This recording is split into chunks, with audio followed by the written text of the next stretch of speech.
ক্লাসে ছিলাম। তো এখন আমাদের কোচিং শুরু হয় নাই। যারা হচ্ছে এমটিতে খারাপ রেজাল্ট করছে তাদেরকে মিস সাজেশন দিতেছিল যে এগুলো পড়ো।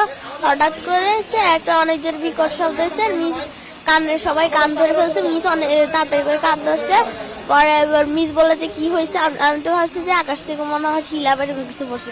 পরে আমরা যখন বেরোইছি দেখি যে যেখান দিয়ে আমরা সিঁড়ি দিয়ে ক্লাসে উঠি সেই সিঁড়ির জায়গাটা পুরোটা পুড়ে গেছে। আর সিঁড়ির ওই পাশে কিছু 7-8 ছেলেরা পড়তো, ওদের ইয়েটা পুরো পুড়ে গেছে, সিঁড়ির সাইড পুরো পড়ে গেছে।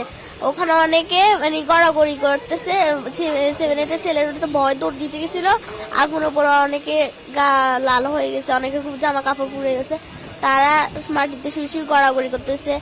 আমাদের লর্ড মিস বলতেছে যে তো আমরা সিঁড়ির দিকে দৌড় দিতে, আমরা ভাবছি যে মিস যেটা বলছে এটাই ঠিক। আমরা সিঁড়ির দিকে দৌড় দিছি, মিস বলছে আগুন নিভে গেছে, ধোঁয়া উঠতেছে। আমরা ওখানে গেছি, গ্যাস ছড়ে দিছিল। পরে মিসে একজনের গায়ে পড়ে গেছে, আবার একটা 8-এর ভাই আমার গায়ের উপর পড়ে গেছে। পরে আমার একটা বান্ধবী আমার গায়ের উপর পড়ে গেছে।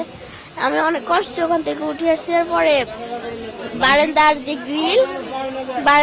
গ্রিল কিছু ফায়ার সার্ভিসের লোক আসছে, তারপর কিছু আর্মি লোক আসছে, এসে ওরা গ্রিল ভাঙার পর আমাদের ওখানে ট্রান্সপোর্টের যে গাড়ি রাখা হয় ওখানে একটা গেট আছে, গেট ভাঙে গেট হচ্ছে জানলার সাথে যে লাগাই দিয়েছে যাতে সিঁড়ির মতো করে যাওয়া যায়। পরে 7-8 জন মিলে নামাইছে।